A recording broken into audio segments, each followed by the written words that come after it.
Magandang araw mga bata!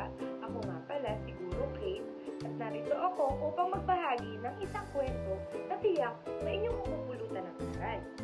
Handa na ba kayo makinig? Kung gayon, ay tara na! Ang kwentong ito ay pinamagatang Ang Puno na Mapagbigay.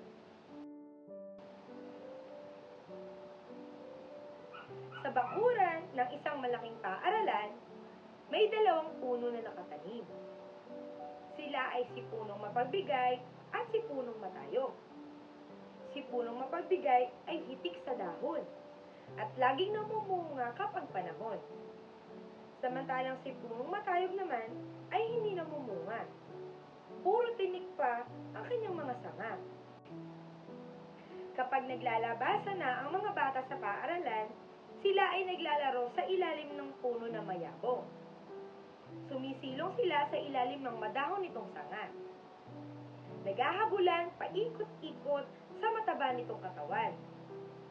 At namimitas din ang mga bata sa hinog na bunga. Masayang-masaya si Punong Mapagbigay tuwing kapiling ang mga bata. Samantalang si Punong Matayog ay galit na galit sa mga batang laging naglalarong masaya. Ito ang dahilan kung bakit ayaw niyang mamunga. At pinabayaan na niyang gapangan siya ng halamang baging na tinubuan pa ng tinik. Ayoko pa kinabangan ako ng mga tao. Ang galit na wika ay Punong Matayog. Pero nilikha tayo ng Diyos para sa mga tao. Ang paliwanag naman ni Punong Mapagbigay.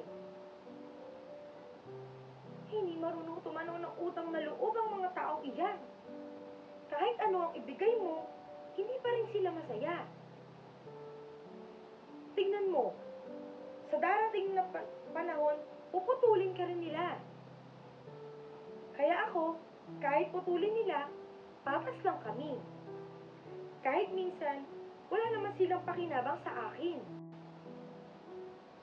Isang araw, dumating ang mga tao na nakakontrata na gagawa ng gusali.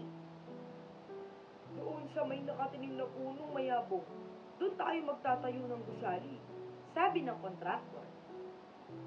Kaya lahat na nakatanim sa lugar na iyan ay simula ng alisin at yung punong mayabong ay putulin na rin. Nang minsang malaman ng mga bata na puputulin na si Punong Mapagbigay, ay dali-dali siyang pumunta at sila ay nagpaalam sa puno. Nakita mo na, kaibigang puno, ang wika ni Punong Matayog. Matapos mong pasayehin ang kanilang mga anak, puputulin ka pa rin. Diba? Wala silang utang na loob. Yan pa ay gaganti nila sa aking katawan. Hindi nila kayang maputol ang kaputihang na itanim ko sa puso ng mga bata. Kaya kahit pinutol na ang puno ng mayabong, marami pa ring bata ang pumupunta roon. Karamihan sa mga bata ay naging malungkot dahil hinahanap nila ang awit ng mga ibon. At lilin na doon sila ay naglalaro.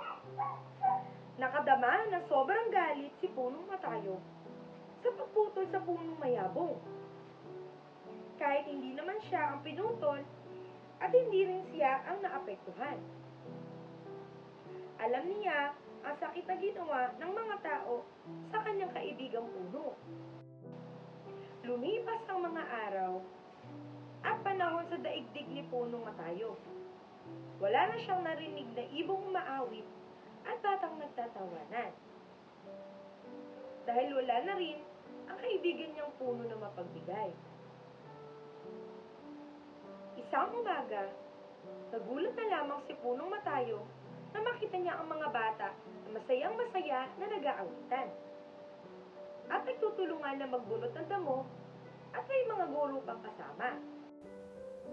Isang araw, dumating ang mga tao na nakakontrata na gagawa ng gusali.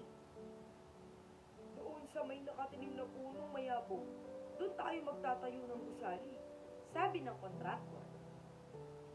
Kaya lahat na nakatanim sa lugar na iyan ay simula ng alisin at yung punong mayabong ay putulin na rin. Nang minsang malaman ng mga bata dumating na si punong mapagbigay, ay dali-dali siyang pumunta at sila ay nagpaalam sa puno. Nakita mo na, kaibigang puno, ang wika ni punong matayo. Matapos mong pasayehin ang kanilang mga anak, puputulin ka pa rin. Diba? Wala silang utang na loob. Yan pa ang igaganti nila sa aking katawan. Hindi nila kayang maputol ang kabutihang na itanim ko sa puso ng mga bata. Kaya kahit pinutol na ang puno ng mayabong, marami pa ring bata ang pumupunta roon. Karamihan sa mga bata ay naging malungkot dahil hinahanap nila ang awit ng mga mayabong. At lilin na doon sila ay naglalaro. Nakadama na sobrang galit si punong matayo sa pagputol sa punong mayabong. Kahit hindi naman siya ang pinutol at hindi rin siya ang naapektuhan. Alam niya ang sakit na ginawa ng mga tao sa kanyang kaibigang puno. Lumipas ang mga araw at panahon sa daigdig ni punong matayo. Wala na siyang narinig na ibong umaawit at batang nagtatawanan. Dahil wala na rin ang kaibigan niyang puno na mapagbigay. Isang umaga, nagulat na lamang si punong matayo na makita niya ang mga bata na masayang-masaya na nag-aawitan. At nagtutulungan na magbunot ng damo at may mga guro pang kasama. Ang lahat ng mga kamag-anak, ang lahat ng mga kamag-aral ay nagkaroon ng isang proyekto na sila ay magtatanim ng mga halamang umuusbong mula sa buto ni punong mayabong. Hindi makapaniwala si punong matayo sa kanyang mga nasaksihan. At noon niya naalala ang sinabi sa kanya ng kaibigang si puno. Putulin man nila ang aking katawan, hindi nila kayang maputol ang kabutihang naitanim ko sa puso ng mga bata. Noon pa lamang nalaman ni punong matayo ang kapangyarihan ng kabutihang asal. Tunay nga pala ang kasabihan na kung ano ang itinanim, ay siya rin nating aanihin. Pareho lang naman ang binigay sa amin ng lumikha. Bakit ako naging maramot? Ang wika ni punong matayo. Dahil sa kanyang mga nasaksihan, nakadama siya ng pagbabago.